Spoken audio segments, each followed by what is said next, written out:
Chijioke, this game is just for us. It's a secret and no one else can play, she whispered, her voice low and conspiratorial. Intrigued but slightly apprehensive, Chijioke agreed, thinking it was just another fun activity they could share. However, as the hours passed, he quickly realized that this game was unlike any he had ever played before.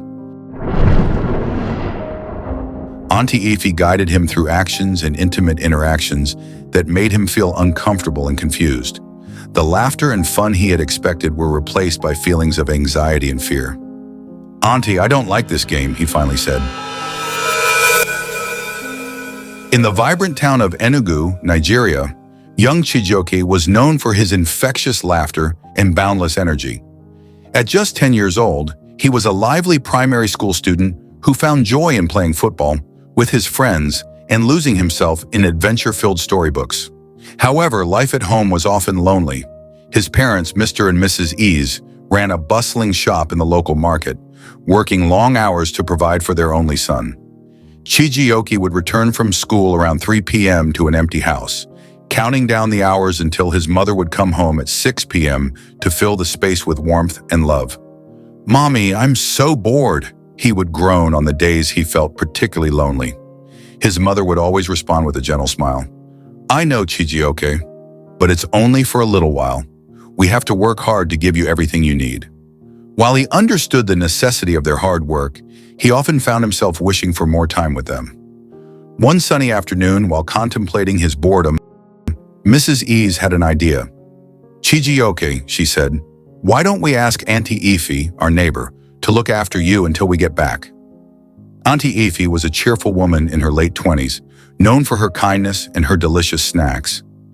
Chijioke adored her playful spirit and the way she always seemed to have a warm smile and a, "Okay, Mommy, I think that's a great idea," he exclaimed, excited at the prospect of spending time with someone he trusted. Chijioke felt a sense of relief as he realized he wouldn't have to stay alone anymore. The next day after school, he went to Auntie Ify's home, where he was greeted with open arms and a plate of jollof rice that filled the air with a mouth-watering aroma. "How was school today, Chijioke?" she asked, her eyes sparkling with interest. "It was good, Auntie Ify. We learned about animals and the environment," he replied, his enthusiasm bubbling over. She listened intently as he shared stories about his friends and the games they played, making him feel valued and important. As the weeks went by, Chijioke started spending most afternoons at Auntie Ify's house. He found comfort in her company, and she quickly became a significant part of his life. She showered him with kindness, taking him to the local market, where they would buy sweets and treats. Auntie Ify even bought him a video game console, something he had always dreamt of owning. "This is for you, Chijioke," she said as she handed him the gift, her smile wide and genuine. "You deserve it for being such a good boy." Chijioke was overjoyed. "Thank you, Auntie. You're the best," he exclaimed, feeling a rush of gratitude. Little did he know, the shadows lurking beneath Auntie Ify's kindness were about to surface. One Tuesday afternoon, Auntie Ify suggested a new game that she claimed was special. "Chijioke, this game is just for us. It's a secret and no one else can play," she whispered, her voice low and conspiratorial. Intrigued but slightly apprehensive, Chijioke agreed, thinking it was just another fun activity they could share. However, as the hours passed, he quickly realized that this game was unlike any he had ever played before.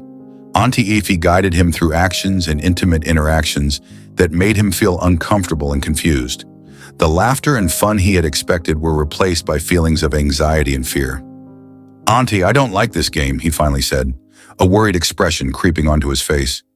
"Don't worry, Chijioke," she replied with a smile that didn't quite reach her eyes. "You'll get used to it. Everyone plays this game at some point." Her words felt like a heavy weight pressing down on him, and for the first time he questioned the nature of their interactions. Days turned into weeks, and the visits to Auntie Ify's house became a source of dread for Chijioke. He would often linger at school, dragging his feet, hoping to delay his return home. On particularly challenging days, he would sit alone on the schoolyard bench, lost in thought, wishing he could escape the uncomfortable reality that awaited him. One evening, after another unsettling session with Auntie Ify, Chijioke felt an overwhelming urge to confide in his parents, but fear gripped him. How could he explain the strange happenings without sounding foolish? That night, he gathered the courage to approach his mother as she prepared dinner. "Mommy, I need to talk to you about something," he began hesitantly. "What is it, Chijioke?" she asked, turning her attention to him, a hint of impatience in her tone. "It's about Auntie Ify." But before he could finish, she interrupted. "Chijioke, we work hard to provide for you. Auntie Ify is here to help us. You'll grow to like her." Feeling dismissed, Chijioke turned away, his heart heavy with sadness. "Okay, Mommy," he murmured, retreating to his room, where he cried silently into his pillow. He felt trapped in a world where no one understood his struggles. The following morning, Chijioke woke up in shock. He had wet the bed. The embarrassment washed over him like a cold wave. He hadn't done this since he was a toddler, and the thought of admitting it to his parents terrified him. He quickly changed the sheets and hid the evidence, hoping they wouldn't notice. Days turned into a month, and the bedwetting continued. Yet his parents remained oblivious. Chijioke felt the weight of his secret growing heavier each day. One afternoon, he went to Auntie Ify's, where she greeted him with a smile and a plate of food. But this time, he felt a surge of determination. "Auntie Ify," he began, "I don't like your game. It's making me wet the bed every night. I don't feel good." Her expression shifted, and for a fleeting moment, Chijioke saw a flicker of concern in her eyes. "It's normal for boys your age, Chijioke. You'll get past it," she assured him, but her words did little to alleviate his worries. As the weeks went by, Chijioke found it harder to concentrate in school. The once enthusiastic boy who loved to play now sat quietly in class, staring blankly at the board. His friends noticed his change and tried to cheer him up, but nothing seemed to help. The whispers of Auntie Ify's game haunted him, making his heart race with anxiety. Mrs. Nwogu, his teacher, had always been attentive and caring. She noticed the changes in Chijioke and approached him one day after class. "Chijioke, you seem a bit off lately. Is everything all right?" she asked gently. He stood before her, contemplating whether to share his burdens. "Everything is fine," he lied, his voice barely a whisper. Mrs. Nogu, sensing his discomfort, leaned closer. "If you're facing any personal challenges, you can talk to me. I'm here to help." Her sincere offer touched something deep within Chijioke, but fear held him back. He couldn't bring himself to share the truth, not yet. That day as he walked home, he prayed that his parents would be there waiting for him, but they were not.